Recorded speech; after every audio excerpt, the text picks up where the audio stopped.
Allahumma shalli wa sallim wa barik wa ajib ala sayyidina Muhammadin wa ala alihi wa sahbihi ajma'in. Amma ba'du. Qala Allah ta'ala fi kitabil aziz wa huwa ashraful qa'ilin. A'udzu billahi minasy syaithanir rajim. Bismillahirrahmanirrahim. Ya ayyuhalladzina amanu taqullaha haqqa tuqatih wa la tamutunna illa wa antum muslimun. Wa qala aidan fi ayatin ukhra, innal ladzina yatluna kitaballaha wa aqamus sholata wa anfaqu mimma razaqnahum sirran wa 'alaniyatan yarjuna tijaratan lan tabur. Shadaqallahu wa sadaqa Rasulullah sallallahu alaihi wasallam. Hadratul mukarramun, para asatidz, para ujaz, orang tua kita, tokoh masyarakat kita, bapak-bapak, ibu-ibu, serta saudara sekalian yang dirahmati Allah Subhanahu wa taala.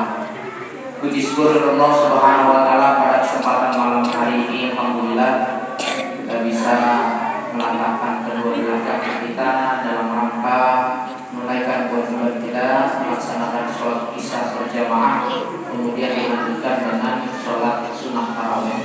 Mudah-mudahan ibadah saum kita dan ibadah yang lain, baik doa kita, zikir, taklim, tahmid kita diterima oleh Allah Subhanahu wa taala dan dibalas dengan pahala yang berlimpah. Amin ya rabbal alamin. Beserta para keluarganya, para sahabatnya, dan para pengikutnya insyaallah yang selalu komitmen dalam menjalankan sunnah-sunnah beliau sampai akhir zaman. Amin ya rabbal alamin. Bapak Ibu serta saudara sekalian yang dirahmati Allah Subhanahu wa taala, kebetulan malam hari ini bertepatan dengan malam yang ke-17 di bulan Ramadan. Banyak sumber dan mencari keterangan bahwa tanggal 17 Ramadan itu pertama kali diturunkannya, maka sering diperingati dengan malam nuzulul Quran, malam diturunkannya Al-Quran. Mungkin kita sudah tidak asing lagi dengan yang namanya nuzulul Quran, bahwa di Ramadan ini yang mudah-mudahan puasa kita terbaik daripada puasa-puasa sebelumnya. Allah Subhanahu wa taala ketika menurunkan Al-Quran, ayat yang pertama berbunyi tentang Iqra, bacalah, artinya secara tersurat bacalah, tetapi makna secara tersirat banyak. Kita suruh membaca bukan hanya Al-Quran yang perlu kita baca, ya, kondisi alam kita pun kita baca. Nah, berkaitan dengan hal itu, kalau kita mengacu pada Quran baca, ternyata Allah Subhanahu wa taala juga menyuruh kita di dalam surah Al-Fatir ayat ke-29 yang tadi saya bacakan. Kata Allah berfirman di dalam surah Al-Fatir, innal ladzina yatluna kitaballah, sesungguhnya orang-orang yang selalu, sering, setiap saat, karena bahasanya ada seperti itu, orang yang senantiasa, sering dan selalu membaca kitab Allah. Kitab Allah adalah Al-Quran. Tetapi banyak yang menerjemahkan kitab Allah bukan hanya satu. Tapi buat orang Islam, kitab kita adalah Al-Quran yang menjadi hudan, menjadi petunjuk buat kita. Wa aqamus shalah, selain disuruh baca Quran, kemudian disuruh sholat. Wa aqamus shalah ini cenderung bukan hanya kita suruh mengerjakan, bukan hanya suruh mendirikan, tapi lebih kepada perbaikan sholat kita. Nah, nanti kita bahas satu-satu. Tapi yang terpenting saya sampaikan poinnya di dalam surah Fatir ini. Yang pertama tadi kita disuruh apa? Suruh baca sesuai dengan firman Allah, kita suruh banyak baca, banyak baca Quran. Wa anfiqu mimma razaqnahum, dan infakkan rezeki yang Allah berikan kepada kamu Muhammad, syirran wa alani, baik dalam kondisi lama atau dalam kondisi sempit, baik dalam kondisi kaya atau dalam kondisi miskin, ya, itu maknanya. Ya Rasulullah bicara tabur, artinya begini.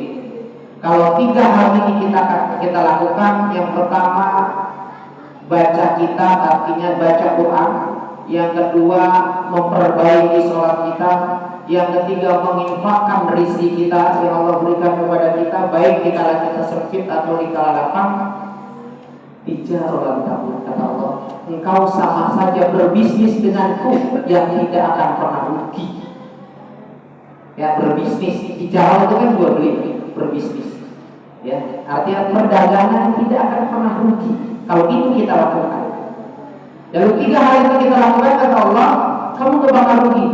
Karena sebagian orang ketika dia mau baca Quran, rugi, ada yang rugi, tapi di mata Allah gak bakal rugi. Kenapa rugi? Contoh, lagi asik-asik meeting, lagi asik-asik di tempat kerjaan, ya. Ada yang mau di sela-sela waktu baca Quran, rugi buat orang yang bekerja, ya, karena dia tidak dapat apa-apa pada saat itu. Yang ada waktunya terbuang yang harus dia meeting, dia baca Quran. Sebagian orang seperti itu. Atau sholat itu sama. Ketika dia sholat, waktunya sudah waktu sholat, masuk dia kondisinya meeting dengan teman-teman, dengan pimpinan. Kalau dia pergi meninggalkan, berarti pekerjaannya hilang. Sebagian orang mengatakan, saya kalau sholat berjamaah entah aja waktunya masih panjang. Atau menginfakkan sebagian rezeki, entah aja kalau udah banyak, sekarang mah nggak punya. Ya, itu bagian itu. Tapi kata Allah, nggak bakal rugi di jalan kamu, nggak bakal. Kita tahu di hadisnya, barang siapa yang membaca Al-Quran 1 huruf, bukan berarti alif lam mim. Alif lam mim berapa huruf? 3. Ya, tetapi dihitung alif lam sama mim. Setiap 1 huruf dibalas 10 kebaikan. Kalau dia baca alif lam mim sudah 3 huruf. Dzalikal kitab, seterusnya. Apalagi kalau dia baca 1 juz. Bagaimana kalau dia baca hatam dalam 1 bulan? Berapa kebaikan yang kita dapat? Tidak akan rugi, kata Allah. Kemudian orang yang melakukan sholat pun sama. Saat ini kan kita kadang-kadang melihat rizki, melihat balasan Allah, hitungannya adalah materi. Bapak Ibu kalau punya duit, itu bukan rezeki namanya. Ya, kalau ada duit, wah rezeki saya banyak nih. Padahal rezeki yang Allah berikan bukan hanya itu. Itu hanya bagian kecil dari hitungan yang lain. Yang paling pertama kadang-kadang kita tidak sadari, nikmat yang Allah berikan, rezeki yang Allah berikan, sehat. Udah nikmat yang luar biasa. Karena nggak semua orang bisa dapatkan. Hari ini Bapak Ibu, kalau kita lari, kalau kita jalan-jalan ke rumah sakit, ya, kita pas di ruang UGD, ada yang dapat kamar untuk dirawat setiap rumah sakit. Artinya apa? Nikmat sehat luar biasa. Orang yang sudah nyiapin puasa tiba-tiba sakit nggak bisa puasa. Artinya apa? Ternyata rezeki yang Allah berikan kepada kita, jangan hitungannya materi. Kalau hitungannya materi sakit. Tapi kalau hitungannya yang lain, salah satunya adalah nikmat sehat yang Allah berikan, lapang kita, insya Allah. Ada timbul pertanyaan, Pak, orang sholat tapi korupsi, ada tuh. Pak, orang sholat tapi mulutnya suka mencaci. Pak, orang sholat tapi hobinya membenci. Siapa tuh? Pak, orang sholat tapi nggak mau bersilaturahim, tidak mau menjalin persaudaraan. Apakah sholatnya menjadi acuan? Ya. Di dalam Al-Quran dikatakan inna sholat tanha 'anil fahsya'i wal munkar. Seharusnya orang yang sholat itu, saya tahu orang yang sholat itu artinya apa? Benar sholatnya, benar gerakannya, benar bacaannya, benar aturannya, dan dipahami sholat yang sebenar-benarnya dia sholat. Tanha 'anil fahsya'i wal munkar. Maka nggak bakal ya orang yang mengerjakan sholat dengan sebenar-benarnya sholat nggak bakal ya melakukan perbuatan keji dan munkar, apalagi korupsi. Terus bagaimana kalau dia sholat tapi korupsi? Ya namanya SPMD. Apa itu SPMD? Sholat terus maksiat jalan. Artinya berarti ada yang salah dalam sholatnya. Maka kata Allah, kenapa kamu sholat? Perbaiki sholat kamu. Ketika kamu perbaiki sholat kamu, insya Allah aku mau perbaiki semua. Bahkan rizki Allah kasih. Maka kata Allah di dalam surah Al-Fakir yang selanjutnya di ayat yang ke-30, liwabihim wujurahum wa yadihum min fadlih, kata Allah. Demikian itu agar Allah menyempurnakan kepada mereka dengan menambah karunia-Nya kepada kalian. Coba Bu, kalau 3 hal kita jalankan, baca Quran, sholat, infak, kata Allah, Allah kasih karunia, bahkan Allah tambah karunia-Nya. Bu, makanya saya katakan karunia ini jangan hanya berupa materi. Karunia kalau semua itu karunia nikmat sehat. Contoh, Bapak Ibu pernah nggak melakukan kejadian-kejadian hal yang luar biasa? Saya pernah, Bapak Ibu. Kenapa saya katakan pernah? Saya pernah ngalamin. Jadi ketika saya mau jalan, ini jalan sama anak saya, sama istri saya, ini pengalaman pribadi. Saya kira, saya mau infak, kebetulan saya kasih santunan sama dia. Di tengah perjalanan, saya tuh bensin habis. Jalan rame, agak rame, suasananya sore. Saya turunkan istri saya sama anak saya masih kecil. Anak saya sekitar 1 tahun, 2 tahun baru mau jalan. Saya belok ke tukang bensin aja, anak saya lari loh. Mobil dari sana. Coba bayangkan, saya ingat saya sudah berinfak dalam kitab itu jarak setengah senti loh. Telat 1 detik. Kayak apa sih? Artinya kenapa? Infak sedekah kita bisa menolak takdirnya bisa jadi, tapi karena kita berinfak dan sedekah Allah Subhanahu Allah selamatkan. Artinya kenapa? Makanya mengukur balasan Allah jangan berupa materi. Kalau hanya mengukurnya materi, sempit kita. Bapak Ibu, anak kita nurut saja sama kita, itu rezeki bagi kita. Anak kita bisa hafal Quran luar biasa. Enggak semua anak ya bisa hafal Quran. Ya ada anak yang babel banget, susah banget disuruh. Ya kadang-kadang kita sendiri sewot gitu. Ini jangan-jangan ada yang salah, ya ada yang salah. Kurang perbaikan. Bisa jadi Bapak. Jadi ketentraman dalam rumah tangga itu bagian daripada karunia yang Allah berikan kepada Allah Subhanahu wa taala. Nah, oleh karena itu mengukur karunia Allah jangan hanya berupa materi. Karena kalau ukurnya materi sempit. Jangan lupa Allah Subhanahu wa taala. Jadi kalau 3 hal itu kita lakukan, insyaallah karunia Allah akan Allah tambah. Dan juga Allah di apa namanya? Kalimat berikutnya, innahum ghafurun syakur. Allah Maha mensyukuri. Artinya kenapa? Allah pasti membalas apa yang sudah kita berikan kepada Allah Subhanahu. Jangan khawatir gitu. Makanya di malam nuzul Quran ini perintahnya adalah Iqra, bacalah, maka perbanyaklah tilawatul Quran. Baca Quran, enggak bakal rugi kata Allah. Enggak akan rugi. Ya, pasti Allah balas. Ya. Kemudian perbanyaklah infak dan sedekah, dan jangan lupa perbaiki sholat kita. Bapak Ibu, sholat adalah menjadi tiang agama.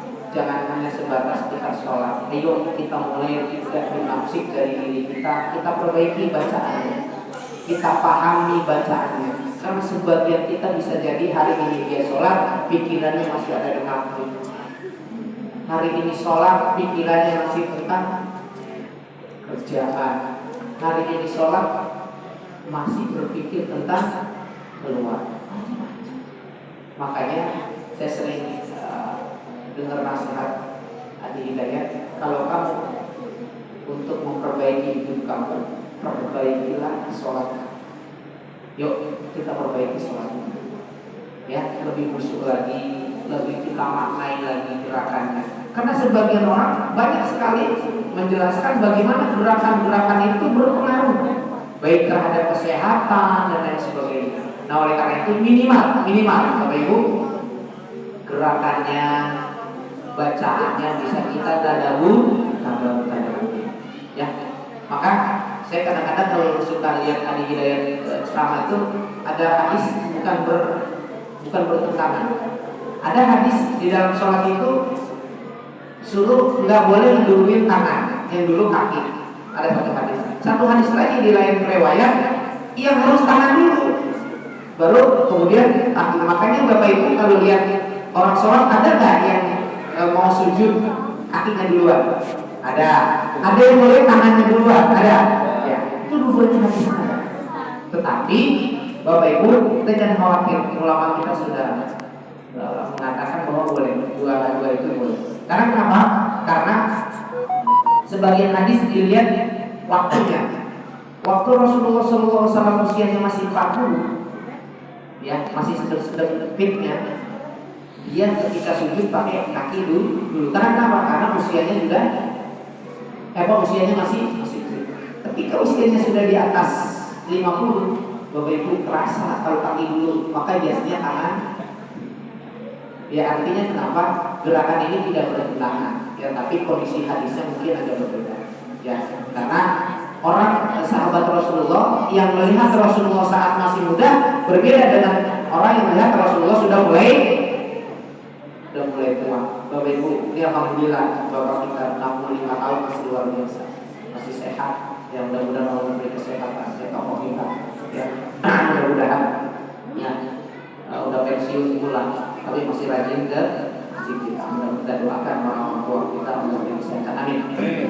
Jadi sekali lagi Bapak Ibu dalam Allah Subhanahu Wa Taala, yuk kita lakukan 3 hal ini adalah perniagaan, jual beli, bisnis yang tidak akan pernah rugi kata Allah Subhanahu Wa Taala. Jika itu kita lakukan, maka akan Allah tambah karunianya kepada kita. Apalagi ini Ramadan, bulan Syahrul Tarbiyah, ya, bulan pembelajaran. Yuk kita banyak belajar.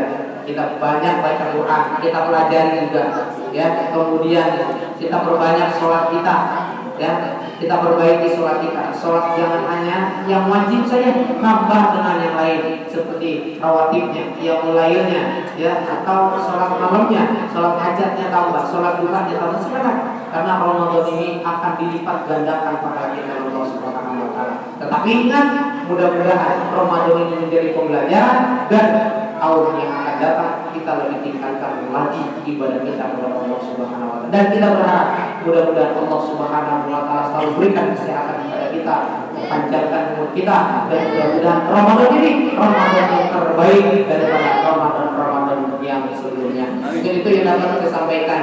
Yang baik datangnya dari Allah Subhanahu Wa Taala, yang salah datangnya dari diri saya sendiri. Wassalamualaikum warahmatullahi wabarakatuh.